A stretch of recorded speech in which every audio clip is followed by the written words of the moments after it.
to early Van Halen. When I first joined the band, I tried to sing some of the songs. There was Grand Funk Railroad, as well as Black Sabbath. The music was pretty alien to me. I didn't even own those records. I had to go to the thrifty drugstore to buy them. Did my best, which was awful at the time, and the Van Halens were shocked and horrified. There was a conflict from the beginning. Now I perceive it as par for the course. When Zeppelin got together, Jimmy Page hated Robert Plant, couldn't wait for him to be out of the band. Figured that the band would be over in 2 albums. That's how they did it then. There's always constant shift and change because all of your cool players, like the Jimmy Pages and Jeff Becks, were session guys as well. That's how they fed themselves. That's how they paid for their, here's a good group therapy word, proclivities. Show me a couple of yours and I'll show you 1 or 2 of mine. By the way, how do you finance yours? These guys were all working sessions. The most you would expect was 2 albums. And then they're going to be off somewhere because of schedule difficulties, going to be on the road, which is considerably more wearing than anybody lets on. It's a magnificent magic trick, and yes, it absolutely is the Emerald City times Henry Miller and Kiki's Paris with a Helmut Newton photograph and the Bee Gees on the stereo. At the same time, you better learn to sleep in your clothes. Enough said for the time being. Anyway, a couple of albums with the band, a couple of tours. Hey, it's going to take you a couple of tours worth to recover whatever's left of your medical constitution. A lot of these guys are running on fumes, and that may be what fuels their music. That desperate kind of, put your belts on, I think we can make it, but I'm not really sure ism. I'm certain it's fueled some of my favorite rock epics, regardless. Zeppelin got together, they hated each other. Clash of the Titans. Mick and Keith, their constant to and fro and reconciliations are a matter of history. It is part of the breakfast discussion. If you're important enough, you wind up at the breakfast table with everybody in the world. So what do you think about such and such and Roth? And everybody knows what you're talking about. That's how you know you're breathing that rarefied air. So, cut right from the classic stone, we had conflict right away. We were suspicious of each other. Not exactly accepting, and the sound was not there, but the look was. Jesus, how do we get this all to match up? A lot of very opinionated cats, at least the 3 of us. Had an original bass player named Mike Stone, was more academically set up to go to school and follow a more dependable path. But between the 2 Van Halens and me, we were very opinionated. A lot of argument. Created a competitive atmosphere. We really wanted to just have everybody undeniably go, okay, wow. When you got one of those happening in the air and up and surfing, everybody's egos were big enough and strong enough to also say, okay, that's a wow. I mean, we accepted each other, hey dude, that's a wow, more often than not. Went in to play the parties. It was the first time I really became aware of how possessive an audience could really be about a given artist or a given band. Way beyond, this is great music. It was almost as if it was football team time. Hey, this is our band, they represent us. I came from another side of town, so to speak. The first time I sang with the band in the backyard party, the audience hated it. So unanimously, in fact, that I knew I was onto something big. They didn't have a singer before, really. Ed Van Halen sang the traditional tunes, Black Sabbath, Deep Purple, etc. And he held down the fort fairly well. I remember seeing him at youth club dances, high school things. Singing was just an addition, just to get it up and going.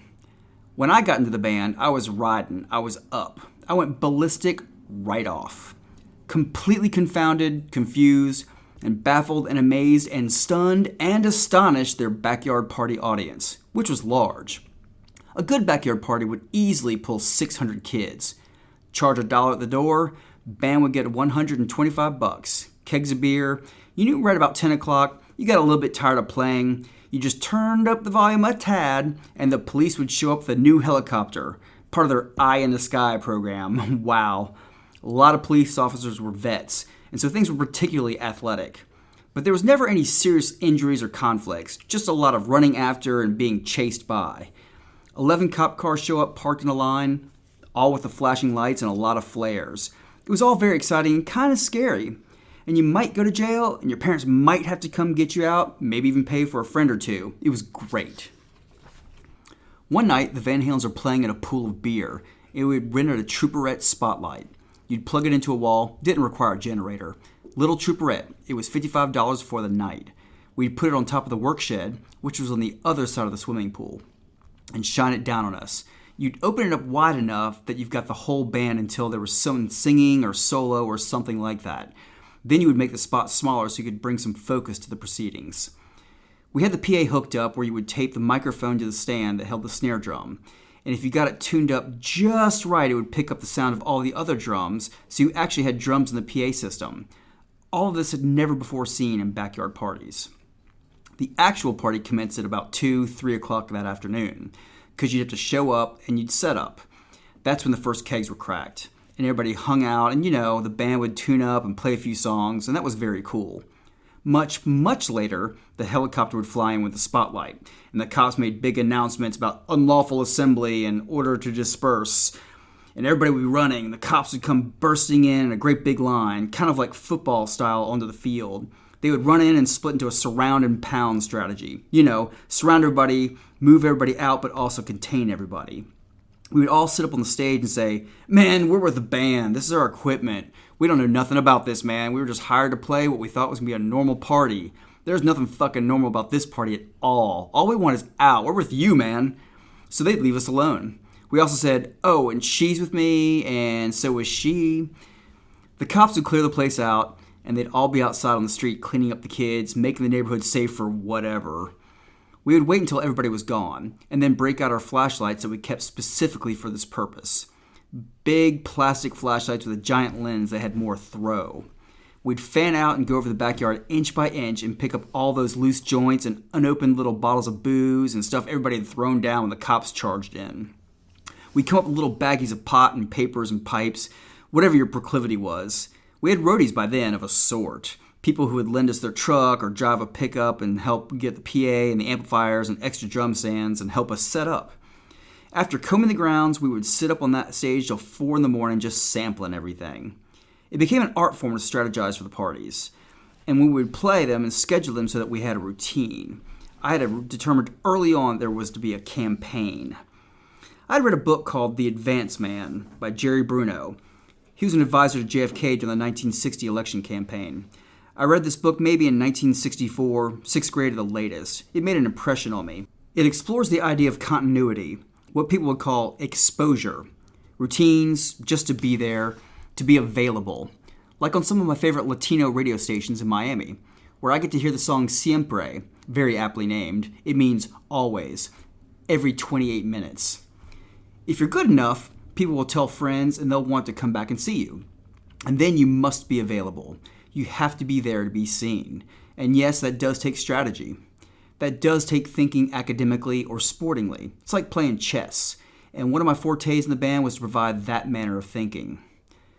There were certain rituals that were critical to the success of the show. First was sharing Camel filter cigarettes. That's what we all smoked in the band. That was important. You had to share them. We had to drink Schlitz malt liquor, because that was Alex's favorite. For a while there, Budweiser malt liquor was still around, but it was like a designer toy. Schlitz malt liquor was much more direct. Once we started playing parties and clubs in Hollywood, Pink's chili dogs became part of my ritual. I would have to stop and buy one with extra mustard and onions on the way to Gazzari's gig and every Starwood gig. As a direct result, I went on to sell over 50 million records and travel the world. Just kidding.